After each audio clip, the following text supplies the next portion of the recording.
Hi everyone, Father Lamb here, and it's Wednesday, January 15th.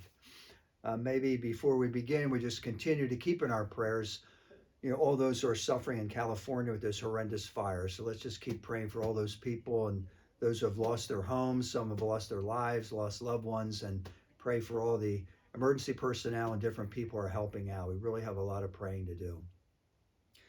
I mentioned last week, and I'm going to mention it again. I've really been deeply touched by this book, Sister, Soldier, Surgeon, by Sister Dee Dee Byrne. This is really an excellent book, and I'm just getting a lot from it. I tried ordering it, and it takes like a month or so to get it, so I'm hoping to get some more copies because I've really been trying to promote it because there's so many good things in here. I just want to pull out one thing today to talk about it a little bit. And I think she carries even more weight as a doctor and as a sister, as a religious. And she gets into a little bit in here with the whole COVID situation and the pandemic. And she uses a term I just really loved with the struggle with COVID and everything that went with it and different mandates and all that. She speaks of something she calls it the COVID cataracts. I really like that line, COVID cataracts. She said people developed the COVID cataracts, people developed as a result of, her words, sacramental withdrawal and government overreach. She says, excuse me, the virus is very real. I'm not at all discounting it. And she's talking as a doctor. But the reaction to the virus blinded so many. While illness and mandates might have seemed the worst part of COVID, Catholics everywhere were denied the life-giving Eucharist for so long that they developed a kind of metaphorical blindness that Sister Dee Dee calls COVID cataracts. I love that because it just shows that there's like this, loss of sight of what's really important, like the Eucharist. We might think, well, what's the big deal? It's a gigantic deal. And coming from her, I think it carries a lot of weight. Though post-pandemic, she's also characterized the phenomenon as spiritual cataracts. Her message is the same. Infrequent reception of the sacraments can lead to clouded vision and a dull conscience. That's powerful.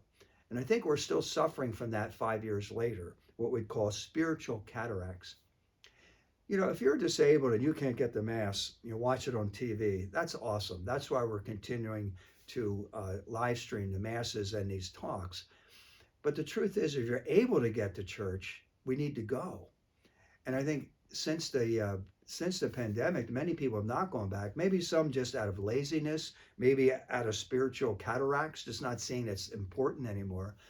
But I do think some people still have fear, and it's not totally rational. And I'm really going to challenge all of us to push through that a little bit because we don't think it's any big deal that we're missing the Eucharist, but it's a gigantic big deal. We're missing the real presence of Jesus, body, blood, soul, and divinity. And he's the one that's offered this incredible gift to us the night before he died, giving us his body and his blood. Take and eat, take and drink. This is my body. This is my blood. Do this in memory of me. He didn't say do it when you feel like it or do it when you really think you need it, because we're human and God knows our humanness. And sometimes we don't realize how much we need him until we do receive him. And we go, wow, I really needed that today. And that's why we need the discipline of weekly Mass. It's an obligation in the Catholic Church to go to Mass every week. And we've sort of lost that. And it's a crying shame. And it's really as a result of spiritual cataracts, and then can lead to even deeper spiritual cataracts. You like a Cadillac, right? Cataracts. But you know what? She has an antidote that's powerful. She says, make it your daily mission to be in a state of grace. Remember we used to talk about that years ago, living in a state of grace? That's living with God. And today, we don't seem to be that concerned about living in a state of grace, and we're carrying these sins around, and we affect each other with our sinfulness. That's why frequent confession is important. Sometimes we can think we're in a state of grace, and we're not. The devil's going to get in there and say, yeah, you're okay, you're good enough, you're doing okay. Spiritual cataracts. I just got to tell you a story that in some ways is amusing, but in some ways is kind of sad. This happened years ago in a parish where I was stationed. And in this parish, the way the church was set up, it was a long aisle. the priest and deacon or Eucharistic minister would give out communion in the front, and it would send a Eucharistic minister to the back of the church for the last few pews. So this one time I was talking to the Eucharistic minister, and what happened was, when he's in the back of church and he's giving out communion, as fate would have it, he ran out of hosts, ran out of Blessed Sacrament, and he gave communion to everybody except one man. There was one person there that didn't receive communion. And this very short interaction happened between the two of them, where the Eucharistic minister was saying to him, "Oh, hold on, I'll go back and get another host for you," okay? And he had to go back to the front of the altar, where the priest was, get another host and bring it to the back of church. Simultaneously, the guy in the back of church said, "Oh, that's okay, I'll get it next week." That's okay, I'll get it next week. I mean, that's funny, but it's sad. The real presence of Jesus Christ, body, blood, soul, and divinity, our very life. I'll get it next week. It's no big deal. Spiritual cataracts. This is sad. And there's a lot of Catholics walking around with that kind of attitude.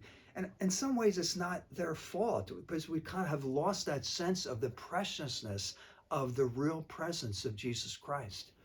And that's why it's so wonderful now that Eucharist adoration is coming back in our churches. We need to do that. As you know, we have adoration before our 8 o'clock Mass at Queenship every Monday. We have adoration after the 7 o'clock Mass Tuesday and Wednesdays at BVM. And as we get closer to Lent, going toward the end of February, we're going to increase Eucharistic adoration. I'd like to have all day Monday as Eucharistic adoration. And then we're going to need people to sign up, because we can't leave Jesus alone in the church. But if you struggle in your spiritual life with whether or not this is the real presence of Jesus or not, you have your doubts, I really think there's one great antidote to that. Simply place yourself into the presence of Jesus in adoration. Don't try to figure out the real presence in your brain. Our brains can't get that connection. We're not smart enough. We just don't have the capability. But put yourself into the presence of Jesus and simply be there with him in adoration. It's kind of like a relationship with a person. You can say to a person, "Oh, I want to be your friend, and let's have a deeper friendship." But if you don't really spend any time with them, it's not going to happen. It's just the way it is, right? And you have certain people you see, once a month, and you're, friends. Okay, this is all. But the deeper friendships, we want to be with that person, those people, more often. What if you said to your closest family and friends, "I'll see you next week, no big deal." Your wife, your kids, your spouse, "I don't really need to see you for a week." What would that be like? Your friendship with them would not deepen because you're not spending time with them. The same dynamic's true in our relationship with God. Just try this if you don't believe me. Try it, because I know it works. I'm very confident in this. If you're struggling with the real presence of Jesus in your life, just get before him. Find a church with adoration, go in there and just be quiet. And let the real presence of Christ come to you and touch your heart. Something profound happens. It's not magic. You may not see lightning bolts going through the church, but subtly and slowly, that real presence that we're in front of will come into our heart in a deeper way. Give it time, just like you would with any friendship, and allow our friendship with Jesus Christ to develop and deepen through his real presence. Try to remain in the state of grace every day. That's what God's calling us to. And let's shrug off that temptation to say, "Oh, Lord, I'll get you next week." Get you next week? The body, blood, soul, and divinity, the real presence of Jesus Christ is with us anytime we turn to him. Why would we not want to be in front of his real presence? What an incredible gift. God bless you.